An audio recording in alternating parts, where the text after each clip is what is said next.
Let's have a little discussion about vulnerability when it comes to social media. Now, in case you don't know, this whole thing started because of the Esenna story. I'm sure if you're watching this, you've probably heard of it, but in case you haven't, the link's down there. Essentially, a social media personality and a model who recently quit a bunch of her social media channels and retroactively went in and edited captions of a lot of the posts with like the honesty of what it took to make those things seem realistic. So I thought today we should have a little bit of conversation about social media, about its power in crafting your own personality, about how you can be anything you want on it, and about some of the pressure that puts on you. I'm a bit of an expert when it comes to being vulnerable on social media. I've been creating content for the internet since I was 15 years old back in 2007. In March of 2015, I made a video showing the excess skin from losing 270 pounds over the past 6 years. It was one of the most vulnerable, raw, personal moments of my life. And to this day, over 90 million people have seen it. So I know what I'm talking about when I say vulnerability and honesty online is really fucking hard to do. See, the good thing about social media is that it gives you the power to be whatever you want to be. Social media gives every one of us a voice, and every one of us a channel through which to speak and communicate our desires and passions. And in a lot of ways, it motivates us to be the best version of ourselves. Because when you're under a magnifying glass, you're motivated to exhibit better behavior. During my initial weight loss process, I had people following everything I did, and it motivated me to keep going and to keep working because I knew these people were like pushing me on. These people were followers, they believed in me, and it made me want to be better so they could see that they could do it also. But the problem is that same magnifying glass also puts a lot of pressure on you. So when things like fame and attention and money come into the mix, things get really hazy. It's really difficult to walk that line, especially once you start gaining real attention for what you do. Being vulnerable and being open online opens you up to a lot of bullying and a lot of hatred from other people who know how to attack you in a very personal way because you've shared it everywhere.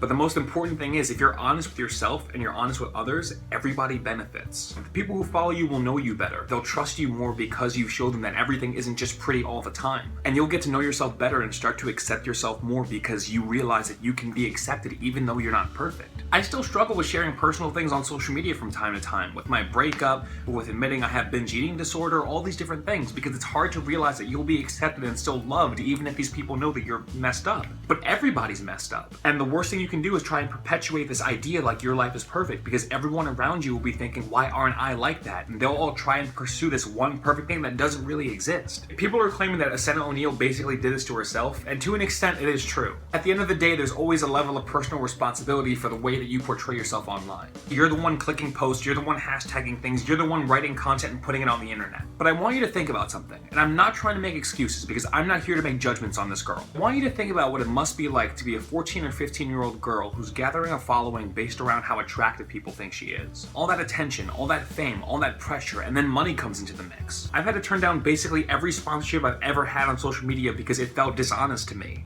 And that was hard for me to do, and I'm a 23-year-old guy. Imagine being a 14-year-old girl attaining a following because people want to emulate her lifestyle. Getting all this attention and adoration just thrown at you, and now money's coming into it? I mean, I'm not making excuses for this girl, but that's fucking rough. It's hard to have that kind of foresight when you're a teenager who's grown up into social media and now is suddenly fallen into this giant following. And her message isn't totally wrong. It's not right, but it's not wrong. Social media can be a terrible and wonderful place. It can be whatever you want it to be. That's the beauty of it. Do you want it to be a place that's honest? Do you want it to be a place that's open? Or do you want it to be a place that's full of secretive, underhanded shit? You don't have to put everything on social media. Everybody has things that's too personal for them to share with the world, and that's okay. We're allowed to have our secrets. But if we really want people to be themselves, if we want to try and encourage that type of positive behavior, we have to make the world a safe community for that to happen. We can't chastise and insult and make fun of people just because they don't look a specific way. Body positivity isn't just about defending overweight people. This thin, conventionally attractive white girl felt a lot of societal pressure about beauty standards. And that doesn't excuse everything she did, but that is a motivating factor. Because a big part of it is her fault. But she probably wouldn't have fallen into it without everyone trying to glorify what she should be. We have to stop glorifying one body type, one type of lifestyle. We have to stop making the world a place that's a competition for people that don't all look and act exactly the same. If we want vulnerability, if we want honesty, if we want people to feel like they're safe, we have to make the world a safe space for them. The person you are on social media shouldn't be somebody who's not you. That's just a lie. And at this point, social media takes up so much of our time and so much of our life that it's basically necessarily like living a lie. And social media shouldn't be everything you are either. You don't have to post every single thing that bothers you or makes you upset or hurts your feelings or makes you excited just because you feel like you need to be honest. It's a glimpse into your life. It's a window into the person you are. It's something people come to and say, wow, this dude seems rad as hell, and then they meet you and say, wow, he actually is rad as hell. That's fantastic. In this situation, I'm talking about me because I'm rad as hell.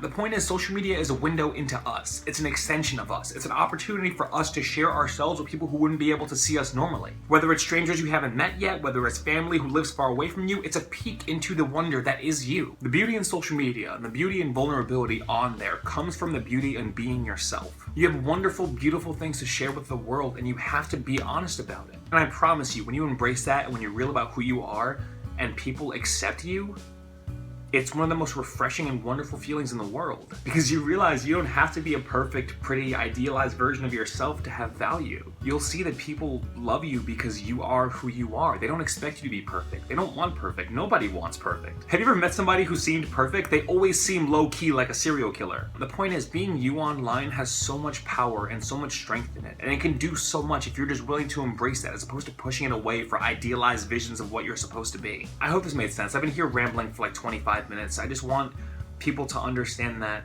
this girl, whether or not she's being sincere, is a clear example of changes we have to make when it comes to the way we pursue social media. I don't want anyone to feel like they're living a lie because they feel like they're supposed to, or else people won't like them. Okay, well, I'm gonna get out of here. More videos coming soon.